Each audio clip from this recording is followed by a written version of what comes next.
But Sam, you spoke about how AI is becoming a big part of your everyday. Can you share with us, how are you using AI in today's environment, and what are some of the things that you're seeing that can drive really big results from using AI? Yeah. So, I'll start with how I'm using AI, and then you'll probably have to remind me the second part of the question. But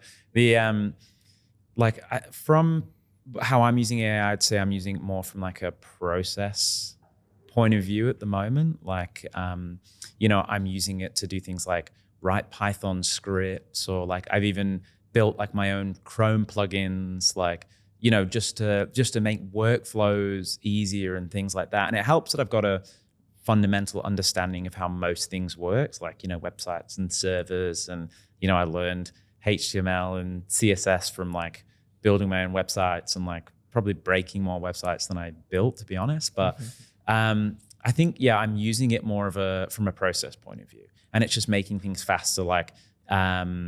I think Sally Mills spoke about this at the Sydney SEO conference, like not the recent one, but the year before, and just using things like migrating some URLs.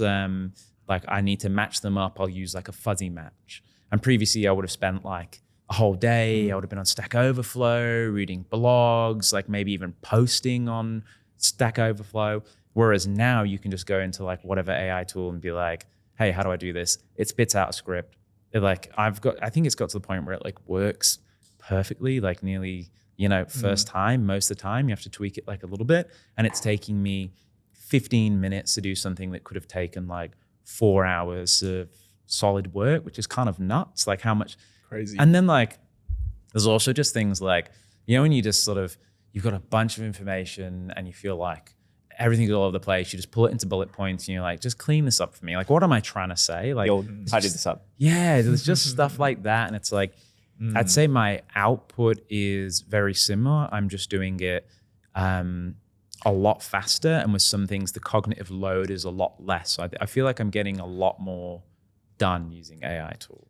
Definitely. One of the things or the frames that I always use is, if this is a really repetitive, simple task, I can probably use AI to create a script to make this process repeatable, but also like very, very fast, or templated approach. One of the websites that I'm working on right now, these motherfuckers are doing a negative SEO attack on it. Oh, so annoying. We were talking about this in another podcast. Yeah, the old negative. And they're actually doing it to me now. Oh, crap. Like Tell us about it. We're in like a pretty like gray niche. So you're in a war. Sorry? You're going to war. Yeah, we're going to war. Let's go. Don't worry, we got your back. This is why you're asking me what I've gone to war for before. Exactly. It's like a war theme. Yeah, okay. But like they're spamming us with like sex toy, casino. Oh, damn. And exact match anchor text. So they're destroying like our backlink profile. So what I did was I made a script using AI that would automatically detect which backlinks were the ones that we've built and that we previously had before the attack.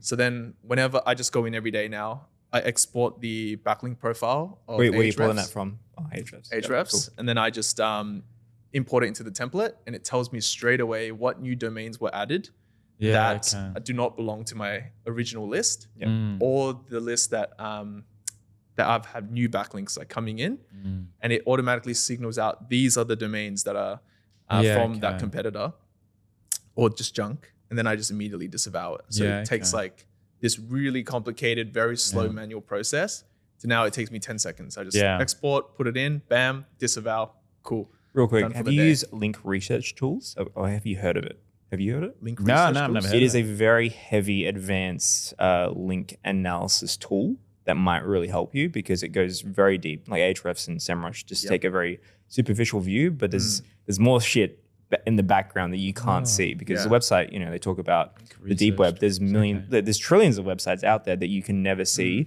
Check out link research tools. Shout out to them. I've used it before, but for those very particular link scenarios, very, very good. Yeah, I definitely have to check that out because, oh man, we get into negative SEO tactics now, but one of the really clever ways to make sure your competitors never know about your negative SEO attack is to make sure that you block the crawlers from SEMrush and Ahrefs.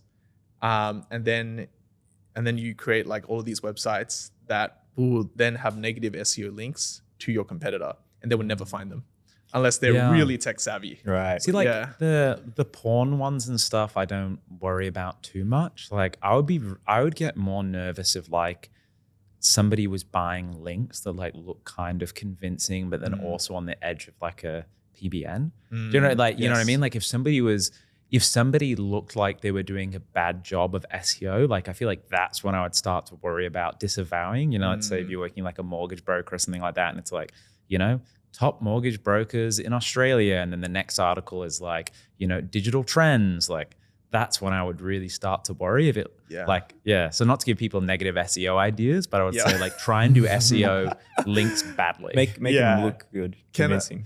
I was thinking about this as well, because like while I was defending against this attack, I was thinking about other ways that they were trying to. I can imagine you at your computer just like on defense. Like I'm thinking like a Norse helmet on, like a big fur coat, just madly typing, scripting things out, and just like that's it. And I was thinking of like creative ways not to like flood the internet with creative negative SEO tactics again. But like you were saying, Sam and Lawrence, like a really clever way of doing it is not to brute force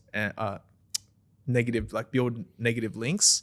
You need to make them undetectable or extremely hard to detect. And how you do that is you mix them in with legitimate anchors. So they have legitimate anchors like top insurance firm. And then what you want to do is you want to scrape the list of their most important anchors, and then slowly over time drip in more like, you know, almost looking legit links into those anchors just to destroy their backlink anchor distribution. So what you're doing is you're spamming their pages with exact match anchors. This worked, by the way, because my site took a hit. So in less than a week. So you just hit the exact match anchor, and then they're going to be over optimized, and you just keep doing it. And if they're not super in the know of what backlinks they have built and which ones are legitimate, it's going to take them a long time to sift through all of the anchors to determine which link is legitimate and which is not. So anyway, I don't know if I should be sharing that, but that's a really creative way of destroying. So these people are taking heavy time and, you know, quite sophisticated in some ways and quite nuanced approach to really negatively impact our website. Yeah, the key to doing it is also finding a way to build automated backlinks at a very low cost. I know exactly what tool these guys are using, but the issue is like you can't really stop them. No. So what's the thing about links, right? It's for bigger brands as well. They're defended because they're a bigger brand. Like you could throw 1 million PBNs at rest and probably nothing would happen. It would take an enormous amount, probably billions, to really make a movement. But for small businesses, they're in a tough spot because they can be really hurt by this kind of stuff, and it's quite nefarious. But you know, the only thing you do is just, you know, pull up your socks and just like keep going and keep building the brand. That's keep going, keep doing the thing. Yeah, there's literally like nothing a small business owner can do if you smash the local plumber with local plumber Melbourne 1,000 times. You spam that anchor, even if the links are bad, that website will tank. Like it will not hit the top 3. It will be in like bottom of page 1 maybe, even if it's a legitimate brand.